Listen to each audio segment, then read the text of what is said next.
Hi everyone, thank you so much for joining us today. My name is Sam Zia, I'm co-president of Oxford Speaks, and I'm joined by Franek, Bednarski, the president of ALCA, and Sir Malcolm Rifkind, who we're really honoured to have here with us to talk about Russia, contemporary politics in Russia, and the state of the country, looking at Ukraine as well, but not exclusively through that lens. And Russia's fallen off our, I think, news screens and TV screens a bit since October, but it's nonetheless a really interesting country and an important challenge for the West. I'll briefly introduce Sir Malcolm. He served many prominent roles in the British governments, both under the Thatcher and the major governments, including as Defence Secretary and as Foreign Secretary. More recently, he served as chairman of the Intelligence and Security Committee in Parliament, and we're honoured to have him with us today. I think Sir Malcolm is going to give some prepared remarks before Franek and I ask him a few questions, and then we will open it up to the audience.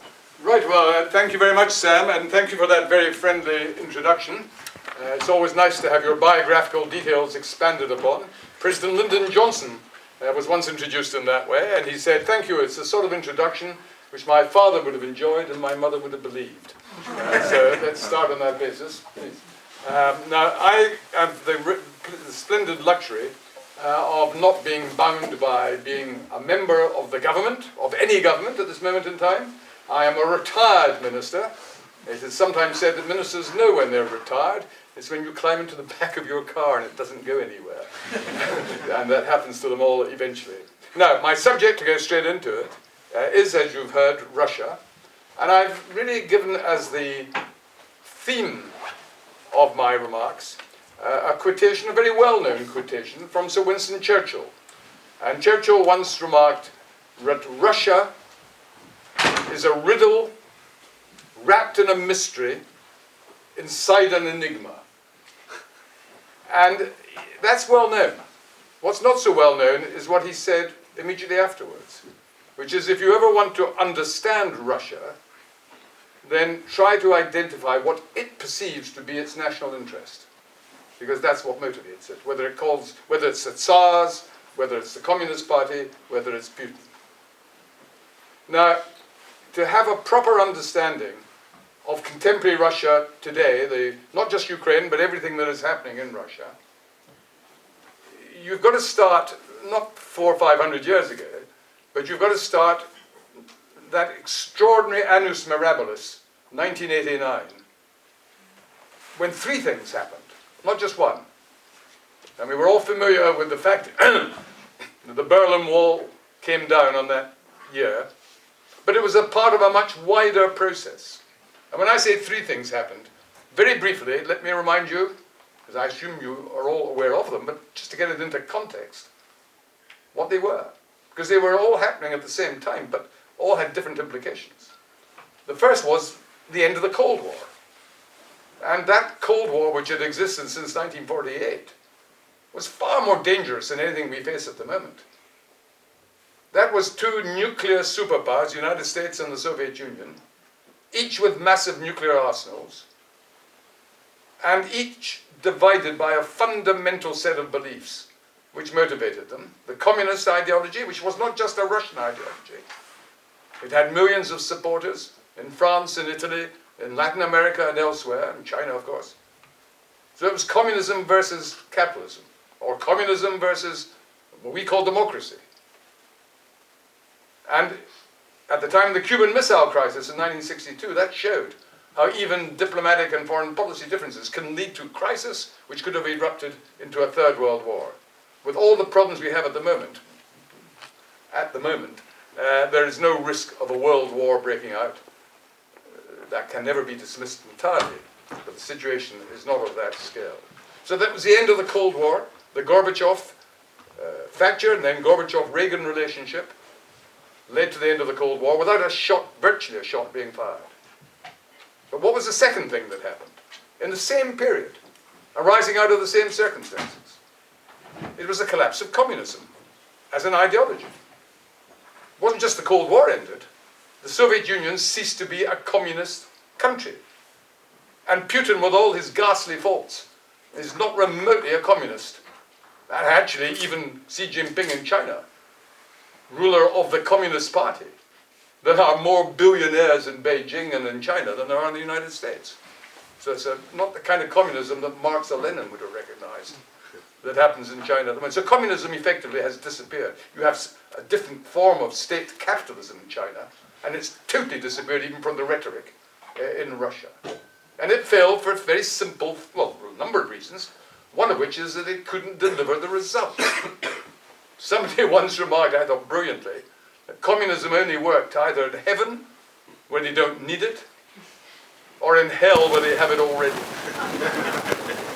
Be that as it may, one of the most extraordinary ways that Gorbachev turned into the man he was, the reformer that he was, his first visit to the West, in fact his only visit to the West before he met Mrs. Thatcher, was in Canada. And during that visit he was taken to a local supermarket. And when he went into this ordinary supermarket, shelves all packed with things, he assumed it was like the ones you get in Moscow in those days, which was for the party elite. You had to be a member of the Communist Party elite. You had these special shops that the public couldn't get access to. And when he was told these were ordinary people, and he realized that was true, he realized that communism just had not delivered, could not deliver, and so forth. So you had the end of that ideological split. And that was hugely important. But I said there were three things. And it's the third thing, they're all relevant, but it's the third that is most relevant to what we're discussing, or I'm trying to share with you this evening. And that was the collapse of the Soviet Union as a state. And that wasn't because of NATO.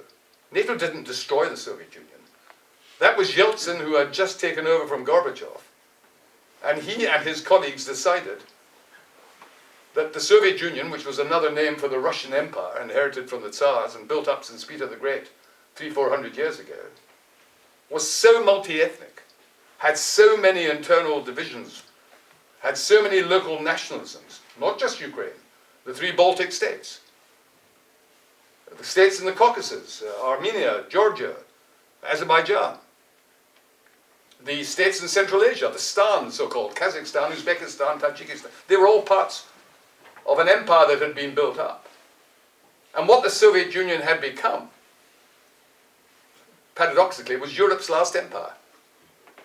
Because the whole world had been controlled by European empires. The British Empire had been the most powerful, quarter of the globe, coloured pink on the map. The French Empire, particularly in Africa.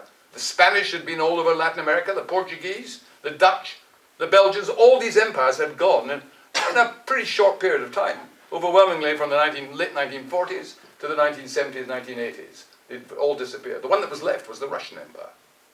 It wasn't called that, it was called the Soviet Union. So why did it take so long to disappear? And that was basically because it was a different kind of empire to all the others. When the British Empire, or the French, or the Spanish, or the Portuguese disappeared, the empire that we lost was in other parts of the world, in India, in Africa, in Asia, in the Caribbean. And so it dramatically affected our prestige. It affected our global power as a great power. But it didn't make the people in Britain feel more insecure that they might be invaded or attacked. Or the people in France, for that matter, or in other countries. Their empires were in other parts of the world. The Russian Empire was an extension of Russia itself, built up over 400 years. And the nearest parallel I can think of to the Russian Empire, as it then existed, you have to go 2,000 years back to the Roman Empire. Beginning in Rome, and because Rome wanted to be more secure, it gradually controlled various parts of Italy. But that made it more secure, but not sufficiently secure, so it reached out into Greece and across the Alps, into France, into Spain. And each time the border got further from the center, then there was a new problem on the new border, which meant they expanded even more until they exhausted themselves and ultimately collapsed. And that has been, not too many differences, the history of Russia. It spread all the way across to Siberia, so that Russia is today not just a European country, it's a Eurasian country, as it's called, encompassing a vast territory, albeit with a very small population for the size of territory.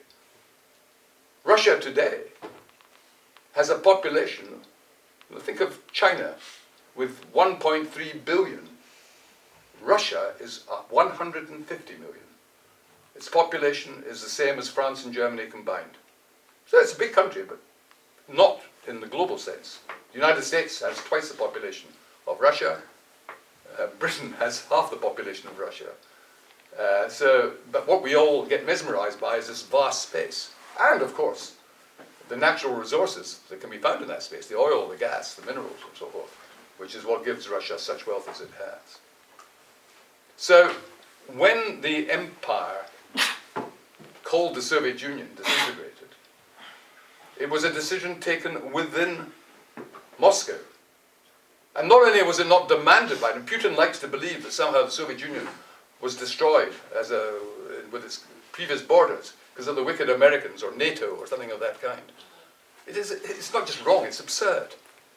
Do you know, and the best way I can illustrate that is when, at that period, Ukraine and other countries like the Baltic was demanding their independence. George Bush, the first President Bush, was invited to go to Kiev, the capital of Ukraine, which was then still part of the Soviet Union.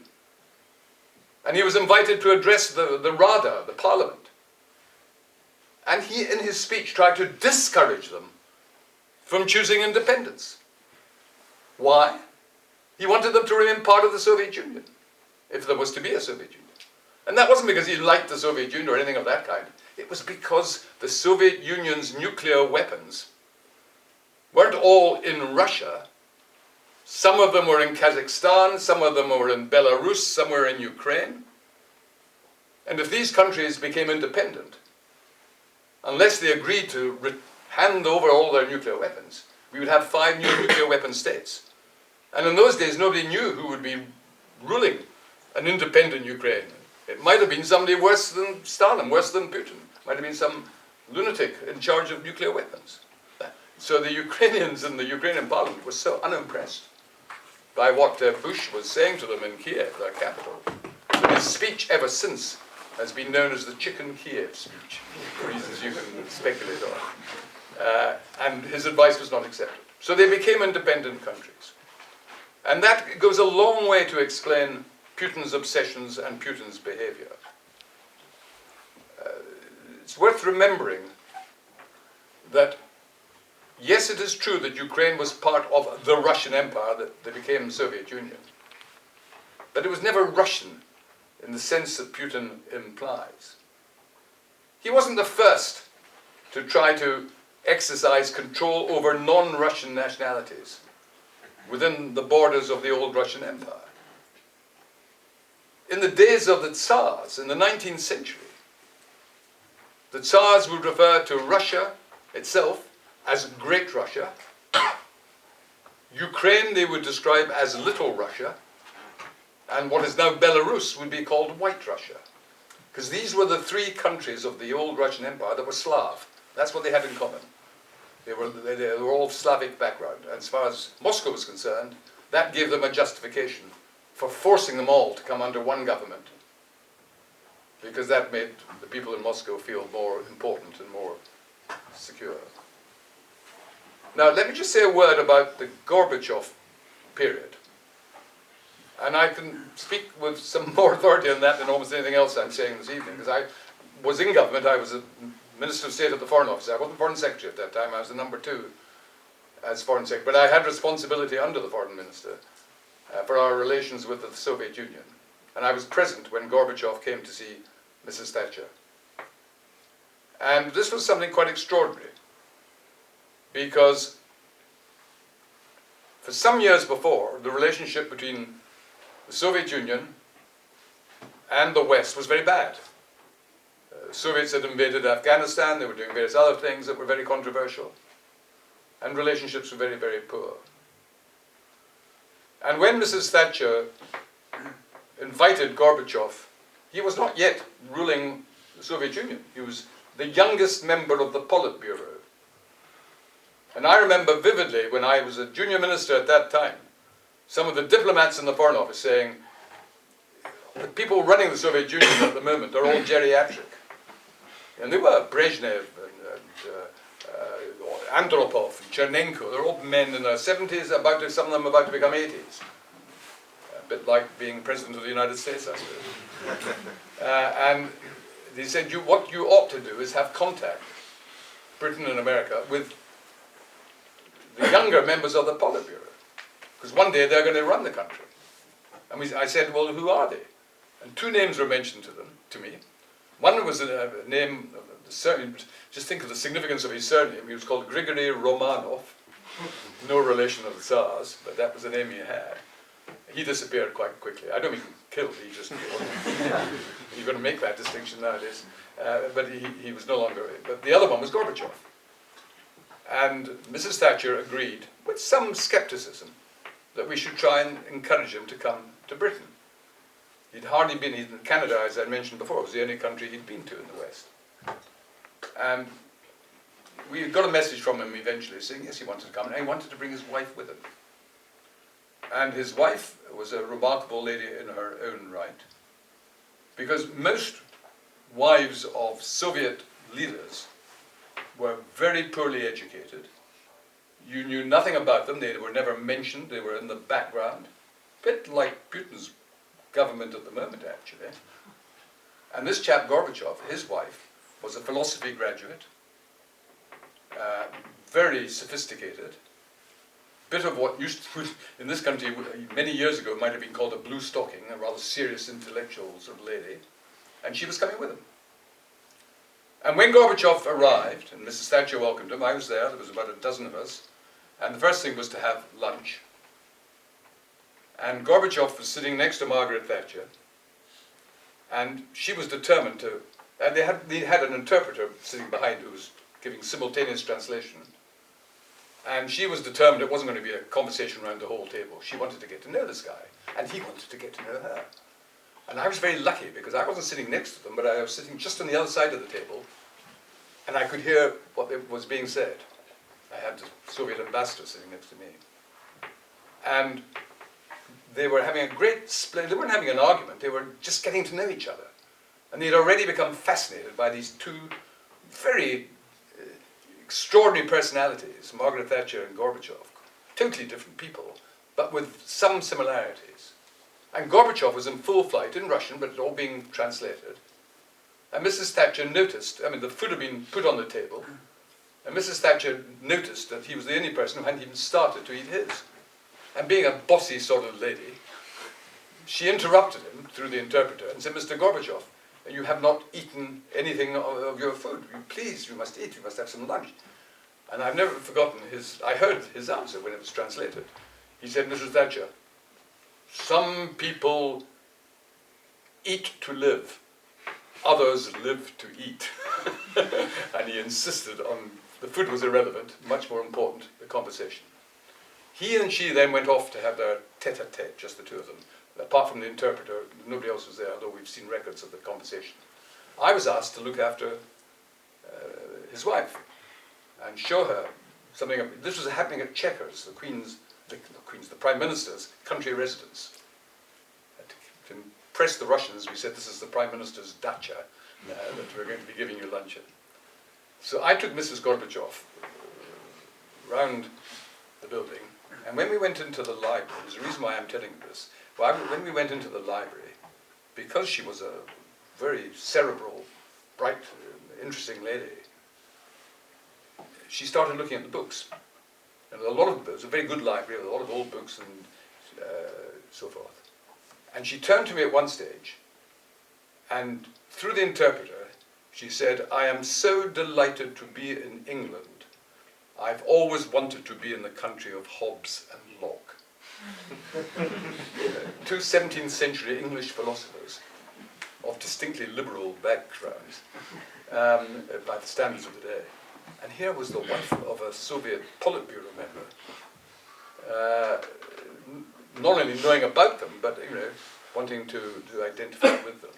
And it's that sort of thing that made us realize these people were different. And when Thatcher and Gorbachev had their various meetings, we've all heard the famous remark that she came out with, I think he's a man with whom we can do business. That was not because they had reached any agreement, quite the opposite. They hadn't agreed on a single thing. At that stage, she was the Iron Lady, very hostile to the Soviet Union, And he was still a convinced member of the Communist Party. He was in the Politburo. He was about to become leader of the Soviet Union. But what brought them together, why she was able to say, it's very relevant to today. What brought them together was two things. First of all, they just were fascinated by each other's personalities. But the most important was the second. They began to trust each other.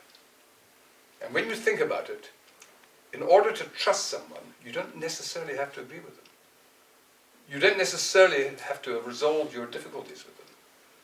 You trust someone if two conditions are met. First of all, do you think they mean what they say? They're telling you the truth as to what they believe or what they want and whatever. And secondly, if they promise to do something, that they will deliver. And if these tests are met, that's when you have the makings of trust. It doesn't exist in Putin because neither of these conditions can be satisfied, unfortunately. But it has happened elsewhere. It happened between Mandela and de Klerk in South Africa, when they negotiated peacefully at the end of apartheid. It almost happened between Israel and the Palestinians. I went to Yitzhak Rabin's funeral, the Israeli Prime Minister who was assassinated. I was Foreign Secretary at the time. I went with John Major. And the following day, my program was to stay in the Middle East for 2 or 3 days, visiting some of the Arab capitals. But my first visit, the day after the funeral, was to go and see Yasser Arafat in Gaza. And he was not a particularly pleasant man. He was a very intransigent sort of person. But I'd met him once before, and we'd had an hour's discussion. On this occasion, after half an hour, he said to me, "I'm sorry, Mr. Rifkind, I have to end the meeting now. I'm about to be driven from Gaza into Israel to visit Leah Rabin," that's Rabin's widow, "in order to pay my condolences." Now, it's so inconceivable for that to be happening at the moment, but this is way back in 1995, 1996.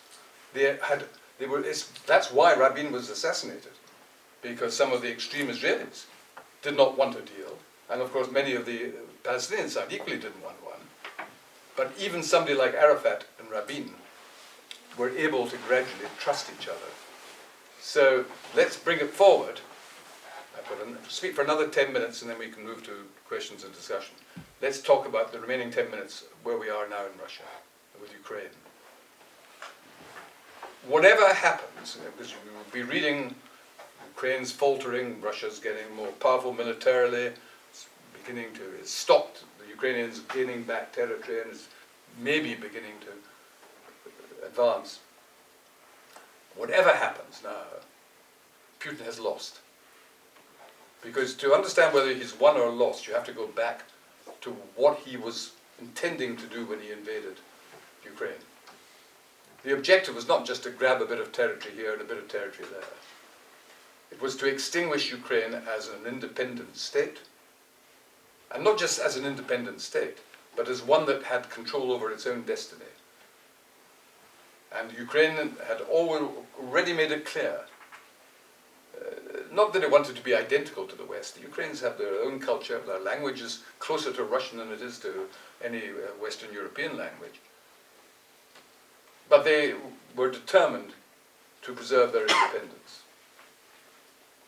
Putin stupidly accepted the advice that Russian troops entering Ukraine would be welcomed by grateful Ukrainians who would welcome Russians as liberators. So it was always absurd, but that's the trouble. When you have a one-man dictatorship, he's cut off from any real sources of information, and people tell him what he wants to hear.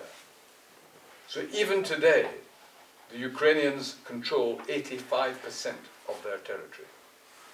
They've lost 15%, Crimea 6 years ago, some of the other territory in the last couple of years.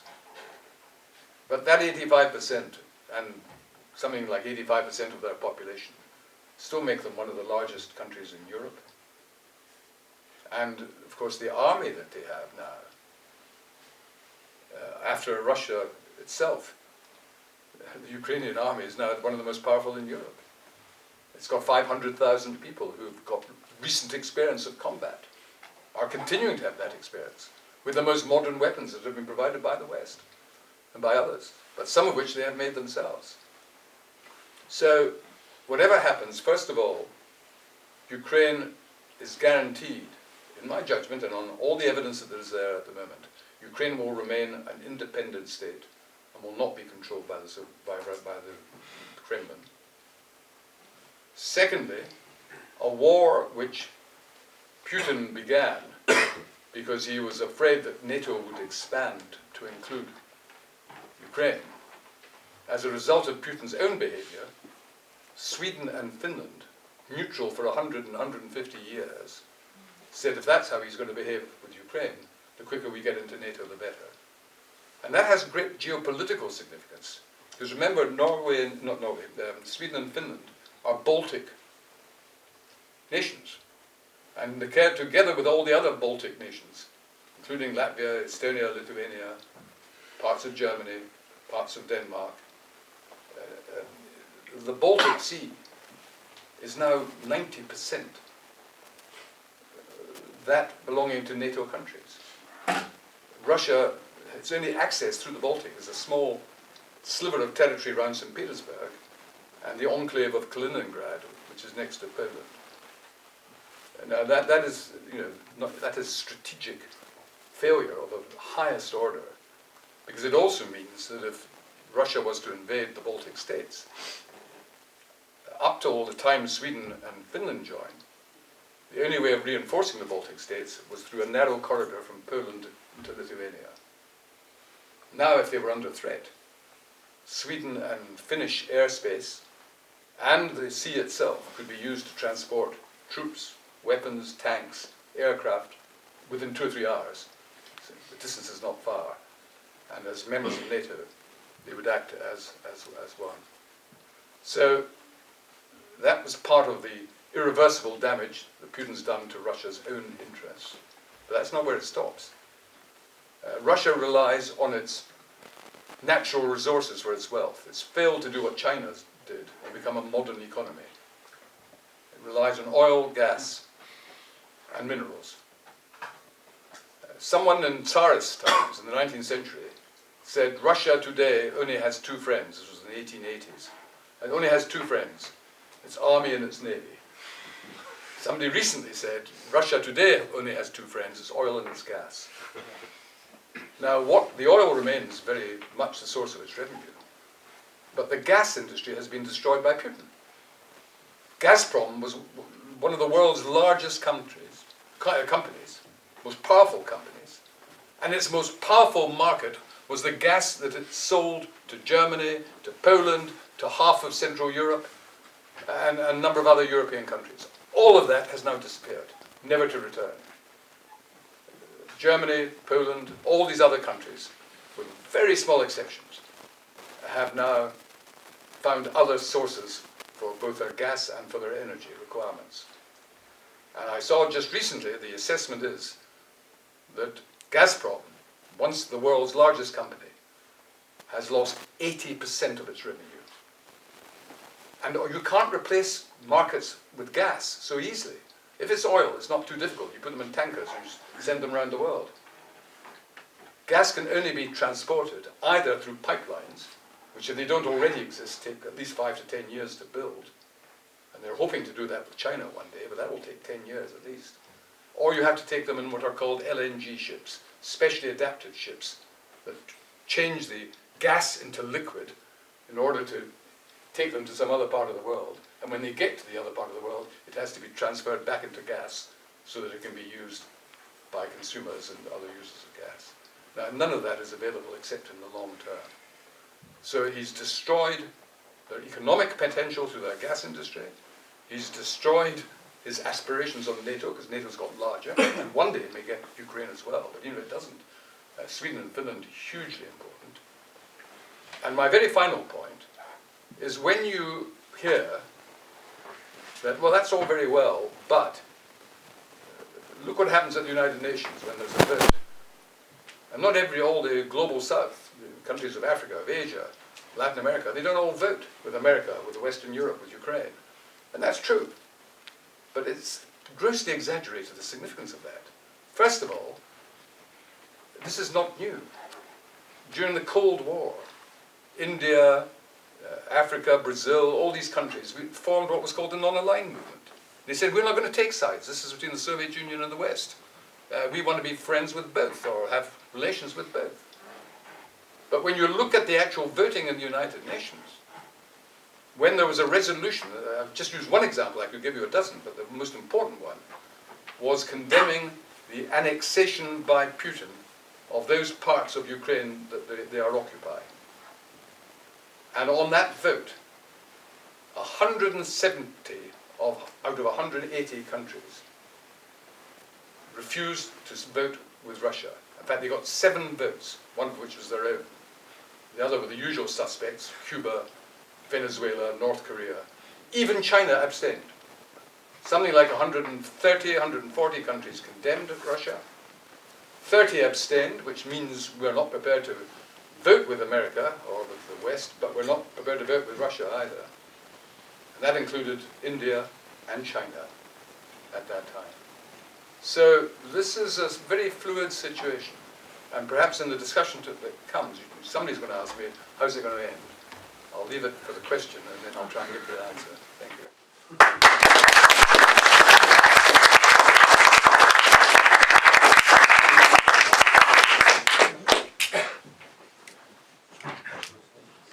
Thank you. That was really interesting. And I know we're going to have a ton of questions in the audience. So Franek and I will try and keep it brief. But I just actually want to pick up on something you said a few moments ago, which is that whatever happens, Putin has lost. Yes. I just, if I may, I want to gently perhaps push back on that and see how. Sure, please do. See how you. I mean, it's clear that he's strengthened Ukrainian national identity and the NATO alliance. But for Vlad, and you may disagree with this premise of what I'm saying, but for Vladimir Putin, you know, human lives are not, you know, he's not sitting there worried that he's lost 100,000 men, right? So if he's grabbed some territory in Ukraine, and he's caused the deaths of tens of thousands of Ukrainian men, and the resulting economic damage that's going to cause to Ukraine. And Russia. And Russia, but particularly Ukraine. And he's turned Ukraine with the, you know, hundreds of millions, if not billions of dollars of civilian infrastructure that's been damaged into a much poorer state. For a dictator, isn't that a deal? Well, first of all that you've described is correct, but there's been comparable damage to Russia itself. So, for example, 300 billion of their foreign reserves are frozen and may ultimately be used to help rebuild Ukraine. That's a vast sum of money. Secondly, as I mentioned, he's trashed the energy industry, the gas industry, which is one of the 2 most important sectors in Russia. Thirdly, when he said we are going to conscript large numbers of young Russians to build up our army, within a week, 500,000, 400,000 at least, young Russians got out of Russia, either to Kazakhstan or any other country where they could cross the border. The border was not closed. And these were not just 500,000, they were 500,000 of the best young Russians in terms of their education, in terms of their capacity to contribute to the next generation of Russian youth and so forth. And that's quite apart from hundreds of thousands who've left Russia since the Ukraine invasion for other reasons. Or not other reasons, comparable reasons, but not just to avoid conscription. So I think by any normal standard, what has Russia gained from this?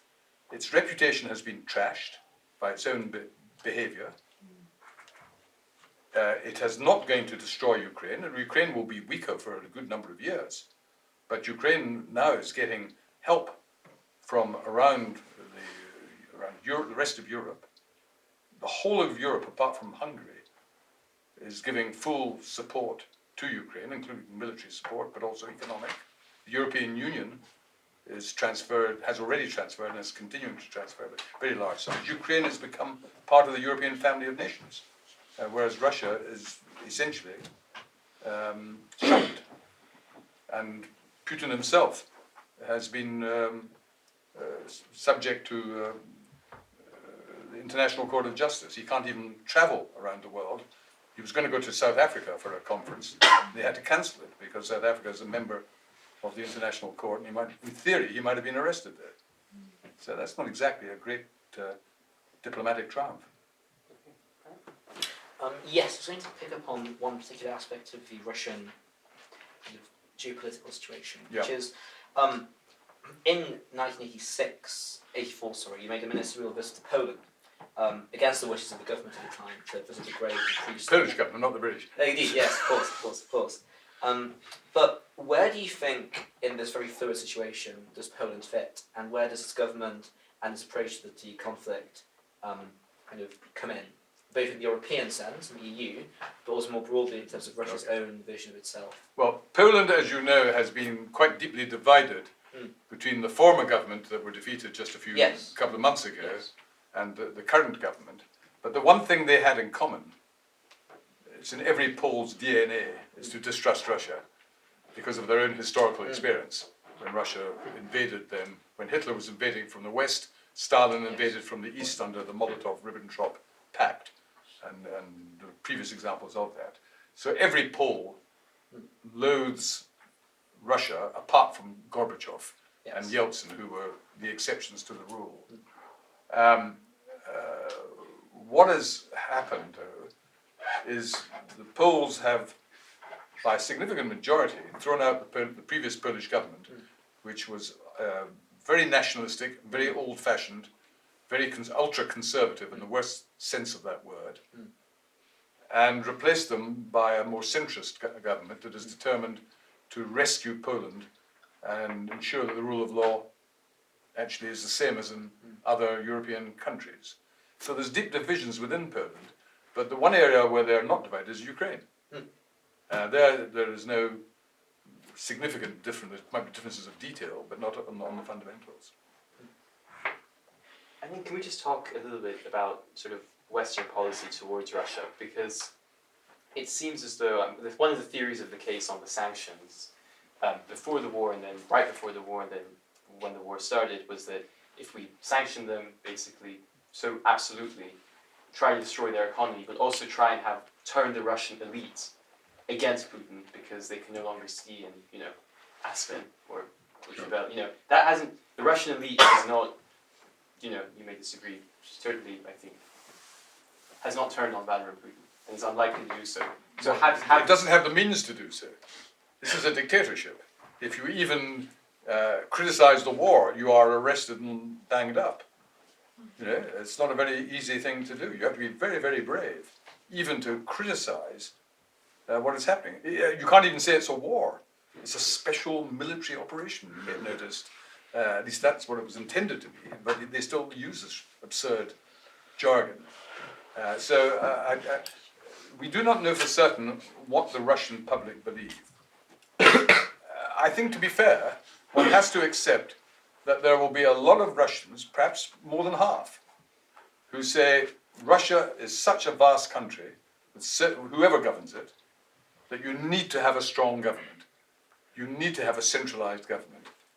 The kind of democracy they have in the rest of Europe or in North America just won't work here. Many will believe that because they've never had the experience to discover otherwise. Because the Tsars were no more democratic than Putin. That has been their experience. But we do know that there are millions of Russians who take a different view. And we know that because that's why Navalny was a threat to Putin. When he did last fight an election, he was hoping to be a candidate for the mayor of Moscow. Tens of thousands of people were cheering him in the streets. And he was building up a serious political force. And that's why Putin has behaved against him in the way that we have seen, both by imprisoning him and almost certainly killing him. So is there any chance, I mean, Putin is an old man, so is there any younger chance than me, be careful. well, he's about 10 years off from being eligible to be president of the United States as well. For example. Is there any chance for political liberalization in Russia after Putin? Okay. I mean, what happens after Right. that? First of all, the honest answer is I haven't a clue. Before Gorbachev arrived, nobody predicted two things. Nobody predicted that the leadership of the Soviet Communist Party would choose as their new leader someone who would go on to end the Cold War, get rid of the Berlin Wall, get rid of communism, and transform Russia into a more normal country. Nobody predicted that. Not just in Russia, anywhere in the world. I say no one, the odd individual academic may have written some story. No one predicted the Soviet Union was going to disappear within 2 or 3 years. So it's not enough to say, where's the evidence at the moment? There isn't evidence at the moment any more than there was in 1995 and 96 that this was about to happen. What you can see, however, is a system that is rotten. And it's exactly what's happening in Iran at the moment. When the Shah was overthrown, at first the Ayatollahs had some legitimacy. They were a mass organization. It was a people's revolution, or so it was described. And a lot of people said, well, this may be a system that suits Iran. Today, the Ayatollahs have no legitimacy. They are seen as corrupt as any system could be. And they use religion as a means of trying to enforce uniformity. So you get that situation in these sort of countries. And we don't know for certain how Russians would behave given the chance to have a free country. But what we do know is that Putin and people like Putin know within themselves that the people of Russia wouldn't choose them if they had a choice. Because otherwise, if you know you're going to be popular, you have a free election. Why not? You're going to win. Now, sometimes crazy people do win. Donald Trump is a good example. He won a free election. We saw also in other countries, we had Bolsonaro in Brazil. We had the authoritarian Orban in Hungary. So there are people who are authoritarian, but sometimes genuinely persuade the public to vote for them. That's not what we have in Russia.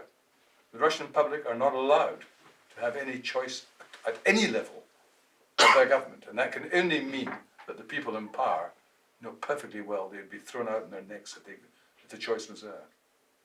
And the Russian people know that as well. For many years, there was a kind of consensus of the EU that the best way to work with Russia was a kind of rapprochement, a kind of commitment to actually working with the government, and a genuine belief that there was a kind of democratic drive in Russia, that there was a genuine change in the air, Yes. that the new president, Putin especially, was going to bring Russia to a maybe not entirely liberal democratic, but still far better place in terms of human rights, in terms of liberties, in terms of international policy. Looking back, do you think there was a kind of crippling naivety about that? And do you think that we should ever have trusted Russia and its government to make fundamental changes? No, I don't think it was naive, but you see, what happened is, to our astonishment, we had Gorbachev, who not only transformed the Soviet Union, but believed in what was called glasnost and perestroika, which was a new kind of Russia, where people would have the opportunity. There was a free election.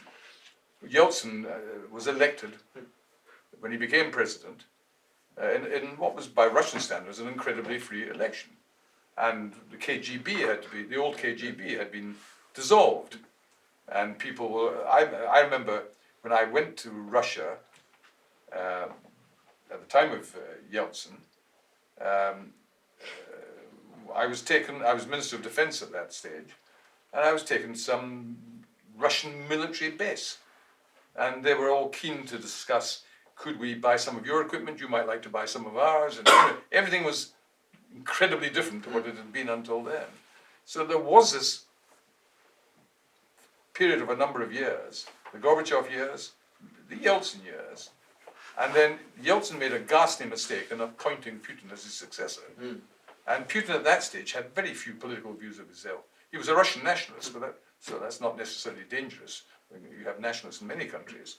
And the first few years, Putin was basically inexperienced in geopolitics.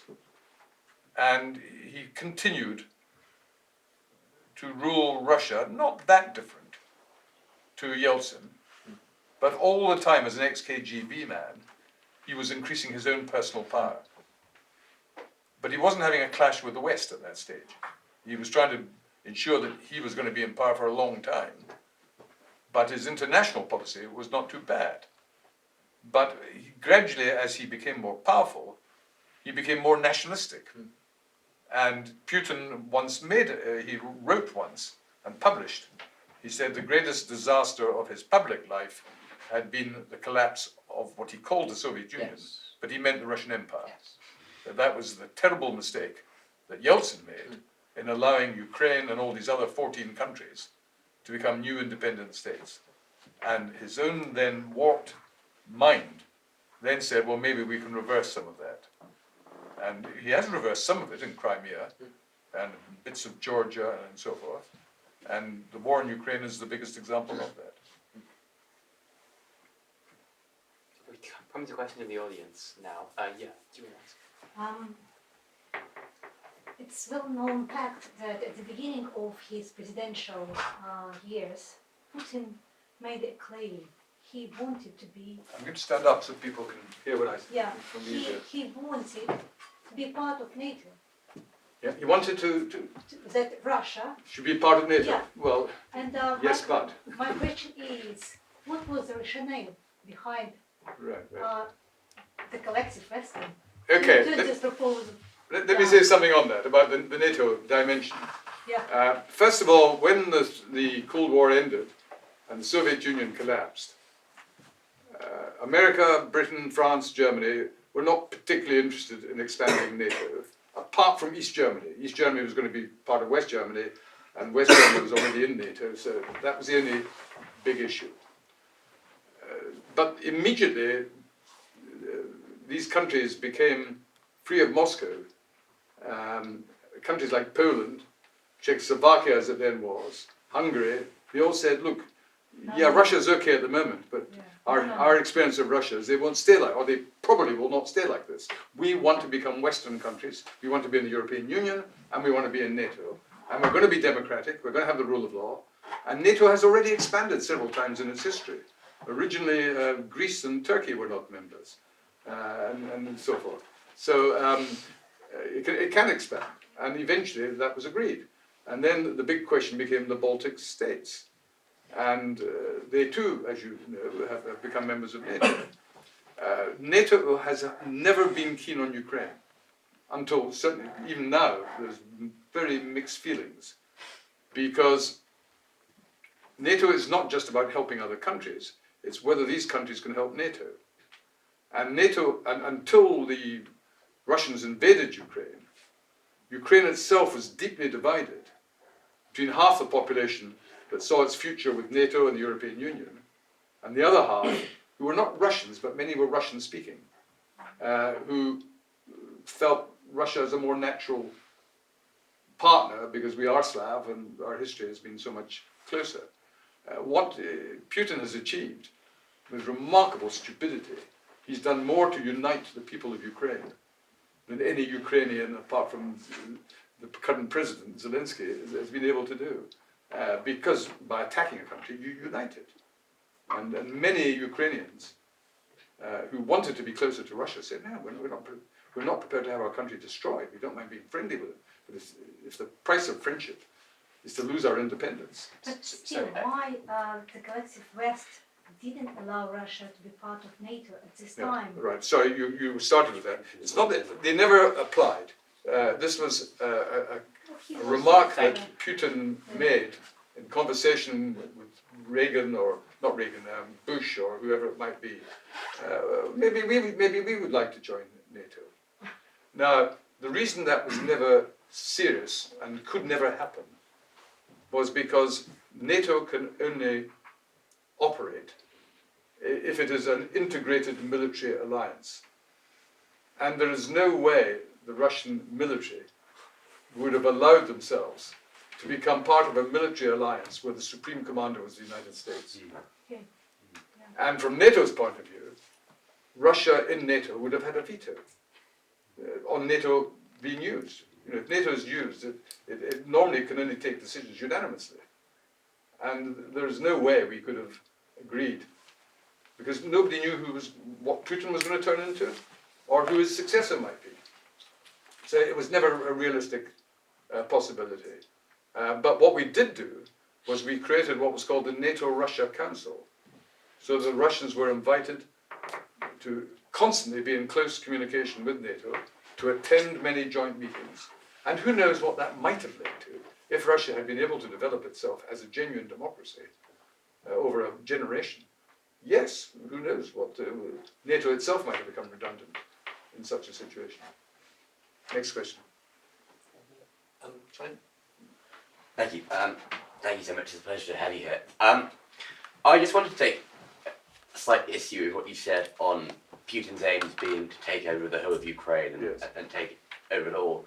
Because it seems to me that, for one thing, the size of the army, although it was large, really wasn't the sort of scale you would need to take over an entire country. So I just wondered what evidence we have that those were his intentions. Right, let me try and answer that. First of all, ideally, what Putin would like is Ukraine to be part of the Russian Federation, as it was part of the Soviet Union, all with a central government, single armed forces and so forth.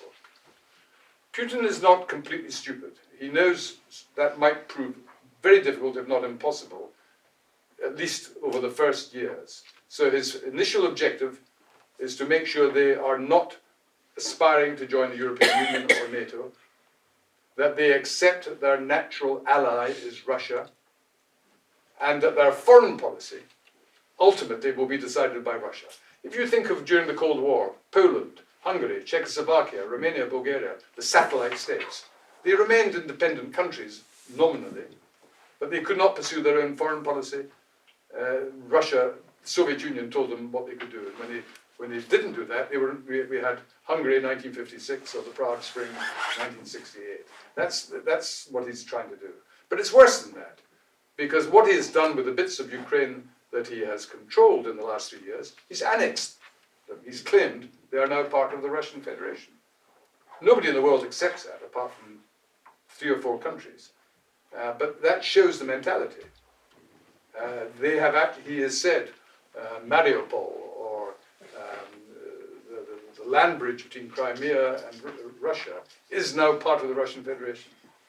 So if he's doing that already with regard to the bits he occupies, it's obviously part of a greater aspiration for the remainder of the country. That's not an unreasonable assumption. If I could just flash back on Do that please. slightly, is there not a distinction between certain parts being strategically key, like the land bridge obviously to Crimea or certain ports in the Black Sea? There's not a difference between that, or there's the provinces in the east which do have a majority Russian speakers, and the rest, particularly like Lviv, which is more Western. 2 points. First of all, there is a difference between ethnic Russians and Russian speakers. You cannot assume that Russian speakers are pro-Russian. Let me give you an example. Have you been to Dublin? If you go to Dublin, you will find everybody in Dublin does not speak Irish, they speak English. That does not automatically make them pro-Brit. History has said otherwise, okay? Now there are ethnic Russians in Donetsk, in the Donbass. And many of those who live in the Donbass, you're quite right, ideally would prefer to be part of Russia. But there are very few elsewhere. That is, I think is the point worth making. Next question. Am I choosing or are you? Shall I just point to the gentleman with the bow tie? Sir, thank you very much for your very interesting talk. I hope this question is meant to be a provocative question, but the current Western calculus is that you supply weapons to gain a technological advantage to Ukraine, but currently, what if there's a scenario where technological advantage is not enough and actually it's an issue of manpower? So the Ukrainian population is a third of the Russian population. Russia stopped conscription because now there's enough volunteers to fight for its own. Whereas there's internal disagreements within the current Ukrainian military command, like Fire and Zaluzhny, because there's disagreements about conscription. Would the West be willing to send troops to Ukraine in order to maintain Right. Ukraine's Okay. sovereignty? First of all, yes, difference in population is important, but it's not necessarily decisive. Dare I give you the example, 1948, when Israel became a state, you had a population of 5 million, surrounded by 200 million Arab states, people in Arab states, and they won that war and subsequent wars. So numbers are important, but it depends on 2 things. Yes, you have to be properly armed and have to motivate, but you also have to have the motivation. And people defending their own territory fight one heck of a lot harder than people trying to invade somebody else's. The government might have ordered them to do that. Why should they want to risk losing their own lives to occupy somebody else's country, unless there's an obvious reason for doing that? So that's the situation that we're in there. What was the second part of your question? Sorry. Sir, but if I might push back, the Ukrainians failed in their counter-offensive. They've recently lost Avdiivka, they lost Bakhmut. If we operate just under the assumption that it is a question of manpower, and Ukraine seems to be on the retreat at the moment. No, you said about would the West send troops. No, one of the very most mature decision that was taken, and it was to the credit of Biden, President Biden, but with the support of all the rest of the NATO countries, was that when Russia invaded Ukraine, we said we will not just condemn it, we will give massive help with military equipment, with economic assistance, and that has indeed been the case, but we will not send boots on the ground. Why? Because then you would have American and NATO forces directly in conflict with Russian forces, and that could be the beginning of a third world war. And however important Ukraine is, it is not it is a fundamental issue, but it's not going to be allowed to be the way in which accidentally, unintentionally, we ended up with a third world war, which could be a nuclear war because of the nuclear weapons that both sides would then have. And the Russians understand that. Now, it is different. If Russia is using its missiles sent from Russia into Ukraine, there is no reason that I can understand why the Ukrainians shouldn't be allowed to have missiles that can end up in Russia. You know, the Russians have no right to complain about that. They've started that process. But that's quite different from the issue of whether American, British, French troops should be actively fighting Russians. That's far too dangerous. Yes. Sorry, Hi, I just wanted to ask, I think the talk of like pushing back on Russia, I think focuses like a lot on Ukraine, and rightly so. But I did want to make the point that Russia have quite a few proxies in like Serbia, in Moldova, but also through their Wagner forces in Africa, especially across the Sahel.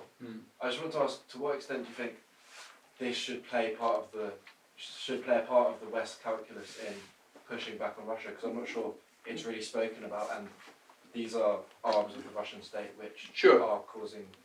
You're quite right. Russia has had some success in becoming influential in some of the Sahel states, and it's got its own foreign policy, it does things of that kind. That is done rather to be able to say, look, you know, we are a global power, but they don't have any power. What they're doing is propping up a local dictator in Burkina Faso or in Mali, and saying, we'll provide you with a presidential guard to make sure you can't be overcome. Now, that's a nuisance. That can do a lot of harm, but it doesn't actually change their global influence. I mean, to be a great power, and I don't just mean the United States, I'm talking about countries, China or other countries, whoever it might be, you have to have a combination of military power, and Russia has military power, but frankly, it's been pretty useless up till now. They've shown they can defend territory they occupy. They were unable to fight a country which at the beginning of this war, 2.5 years ago, hardly had an army of its own, had an army of about 50, 60,000. It's now got 1.5 million. So the Russian military behaved incredibly badly. Their economy is in a mess because in order for them, they're now spending half their national budget on military capability. Now that comes from somewhere. That comes from education, it comes from health, it comes from industrial support, it comes from all the other things the government should be spending money on. And you can do that for a period of time, and we did it during the Second World War. And look at the mess all the countries in the Second World War ended up in, economically, which took them years to escape from. So there's no rationality behind this, but there is a desperate desire to, by pure brutal force, to keep what they've now control.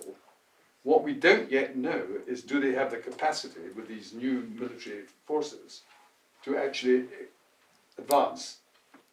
Because when they've tried to advance in the past, they were defeated by the Ukrainians. The Ukrainians trying to advance were prevented by all these trenches and mines and so forth that you have to overcome. There is no military evidence yet that suggests that Russia has the military capability to, it might grab the odd town, the odd village, the odd bit of land. There is no evidence yet that they have the military capability to take large swathes of Ukrainian territory that they don't currently control. Now that may turn out to be wrong, but that's the evidence at the moment.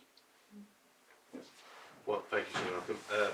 As good liberal Westerners or liberals in general, we've been trying to kind of win hearts and minds and convince the middling powers or those 30 abstainers that there is a rules-based world order worth fighting for, worth upholding.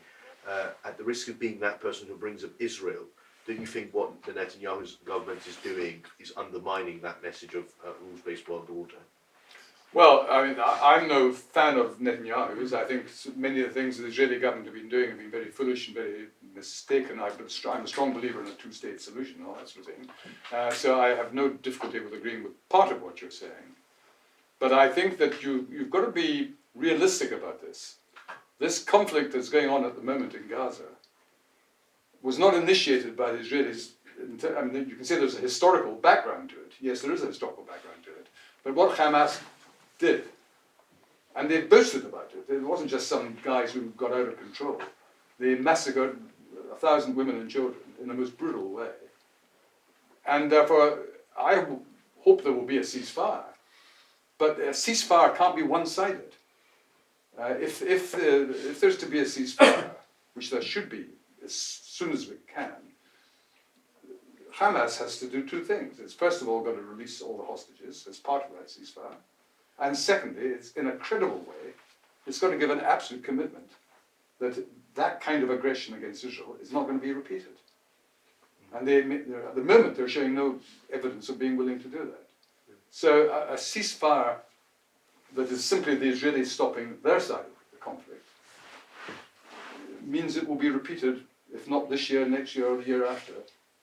And that is not something that any government... And if you think when 9/11 happened, the United States, with enormous international support, took a huge amount of action to destroy Al-Qaeda and Osama bin Laden. And when ISIS appeared, and their last redoubt was in Mosul, and Mosul had hundreds of thousands of civilians there who were not part of the conflict. But many sadly died in order to eradicate Islamic State as a serious threat to the international community. And one final thing worth just remembering, what is unique about the situation at the moment, it's not something I've ever seen before. The Arab governments closest to Israel, not Syria or Iraq, but Jordan, Egypt, United Arab Emirates, Bahrain, and Saudi Arabia wishes to, or either have or would like to have diplomatic relations with Israel. It's all linked to the two-state solution thing. But they hate Hamas as much as the Israelis do, as they did with Al-Qaeda. Osama bin Laden once actually said, we have many enemies we want to destroy. The most serious enemy we want to destroy aren't the Israelis, they're number two. The most serious enemy is the Saudi royal family. So, there's lots of different, my enemy's enemy is my friend. If I may, so is the military objective of destroying Hamas, is that achievable in your view? Well, it's a good point. Depends what you mean by destroy. I assume, I don't know this, but I assume the Israelis are realistic in the sense of knowing you cannot destroy 100% of an idea, of an ideology, or even of a military capability. But what they probably have already done to a significant degree is destroyed Hamas's current military capability. And that means either eliminating or largely preventing rockets being fired from Gaza into Israel, which has been going on for years, and secondly, using serious military equipment to cross the border into Israel, as they have done in the past. And of course they get supplied by Iran. So you have to control Gaza in such a way that these supplies cannot come, and Hamas is no longer in charge of it. That has to be part of the deal. But the fundamental point, which we have not had at any time in the last 40 years, is that most of the serious Arab states not only now have diplomatic relations with Israel, but want a solution that accepts Israel's permanence as long as the Israelis can offer the Palestinians their state as part of the overall deal. Thank you. Gentleman at the back. Thank you. Thank you for your speech. I wanted to come back to the chicken speech. Speak it a bit louder, please. Sorry, I wanted to come back to The chicken, your chicken Kiev. chicken yes. So the current government in Russia has been described as a vertical of power. The power is very much centralized. Whereabout are you talking about? In where? In Russia. In Russia, yeah. Yes, sorry, yes, coming back to Russia. That's, you know, currently, if the government were to collapse for whatever reason, there would be a power vacuum.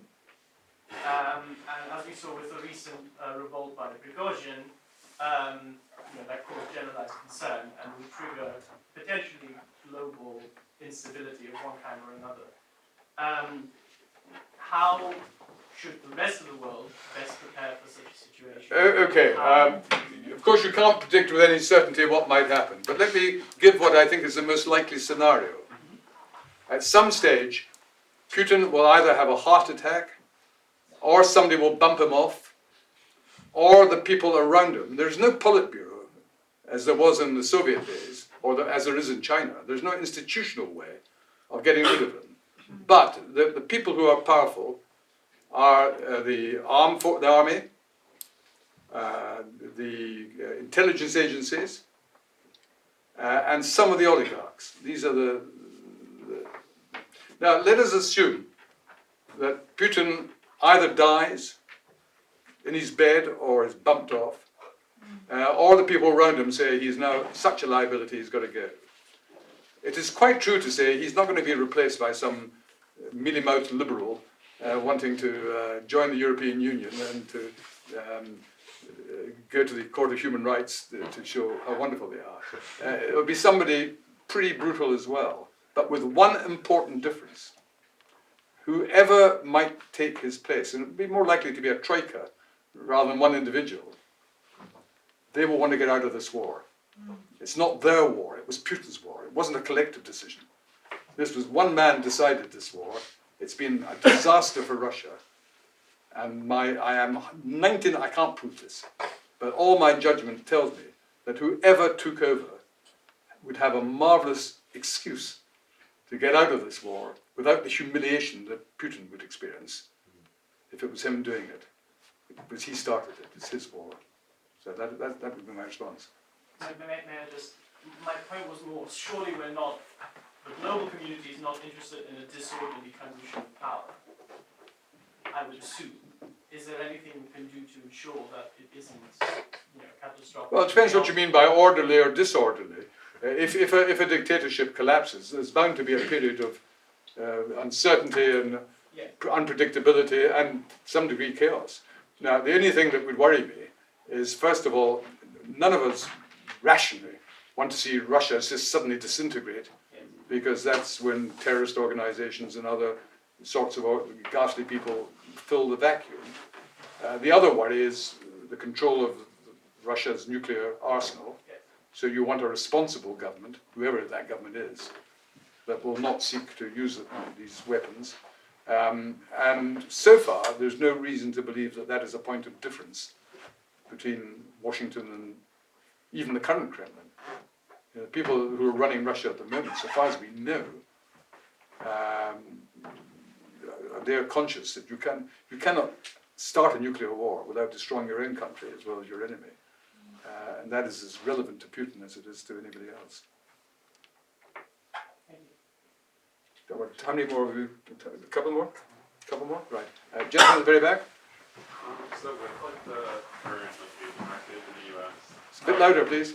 With the most recent aid package held up in Congress in the U.S. and Yes. the possibility of President Trump being elected again, would the war, in your opinion, be able to continue in the way it is now without U.S. support? It would be able to continue, but there would be a big price to pay, because the United States obviously has been giving more military and economic aid than any other individual country.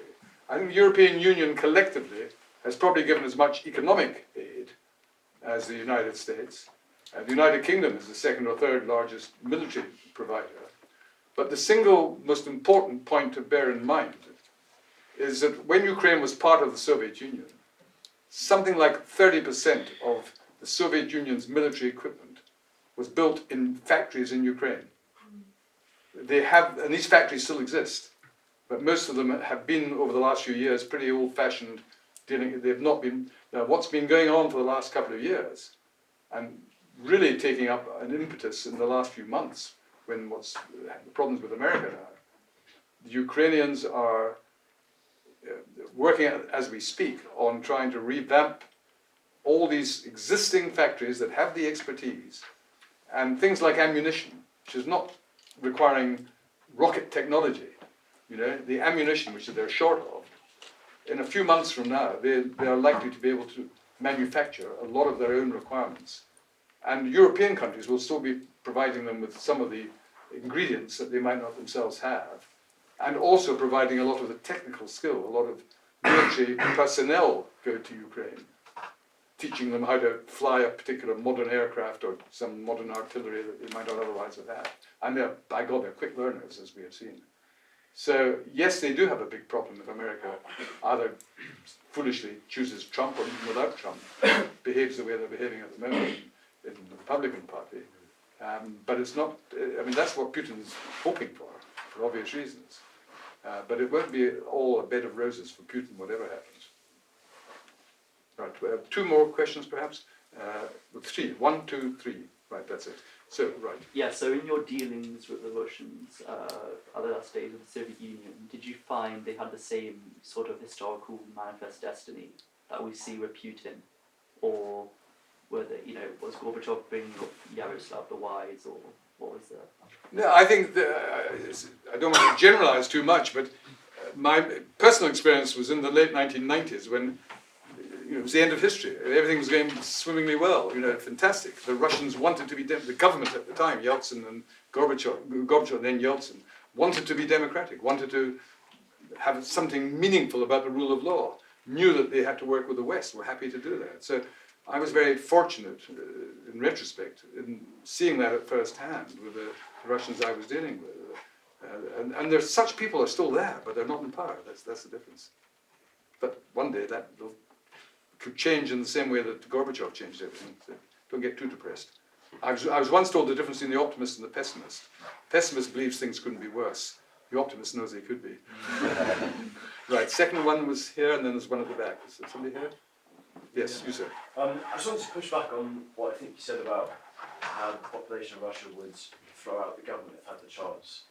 I mean, recent data has shown that there is overwhelming support for Putin. I think 85%. Latest study. You say recent data. Yeah, it's by a group that has been, declared by Russia as a foreign agent, so they are independent. They're widely regarded as independent. I've never seen the figure 85%. But anyway, carry on with your question. It's on statistical website with sources. Yeah. But anyway, and I mean, the population did vote for constitutional change to allow Putin to stay in power until 2036. So I don't know if you'd agree that. Hold on. You have a Duma that either consists of declared supporters of Putin or people Putin knows will not in any way threaten him on anything that he considers important. So anything goes through the Duma. It's not like the House of Commons 48 hours ago.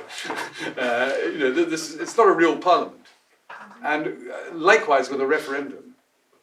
There was no campaign on both sides of the argument, with people campaigning and television time, equal time, and everything of that kind. These are not genuine referendum. The interesting thing is that Putin knows that he doesn't have legitimacy. And so you have to pretend you're having an election. Not because everyone will believe you, but you may fool enough people or make them just acquiescent or give up in hope and just say, well, I mean, even North Korea talks about the People's Republic. The people have never been consulted about the People's Republic, But despots of that kind are desperate for legitimacy. And the only legitimate legitimacy is when you have a free election and people can oppose the government and can change that government peacefully. And that is what happens in Ukraine, and it's not what happens in Russia. So whatever the polls may be saying, if you're a Russian and you know that if you are known to criticize Putin, you can be arrested. The chap who knocks on your door and says, I'm a pollster, What do you think of Mr. Putin? Even if you do hate his guts, you're unlikely to think it wise to say so. Because the guy coming to your door may not be a pollster, he may be sent by someone on their behalf. I don't know. I mean, it's reasonable to assume that, given the kind of way they run their country. Yes, no, sorry, sir. I said one more, chap at the back. I got sort of a general question going off from the Ukrainian example. So, during the Budapest memorandum, the Ukrainians were promised in exchange for returning their Soviet nuclear weapons security guarantees by the United States, the United Kingdom, and the Russian Federation. I guess my question is, how are we likely to convince countries like Iran, Sure. like North Korea, like any other country we don't want to have nuclear weapons, to give them up when we've shown that we're not willing to protect countries which willingly give up nuclear weapons? You raise a very good point, but I have to make a correction. They were never given a security guarantee. What happened then was, it's called a memorandum, it's not called a treaty.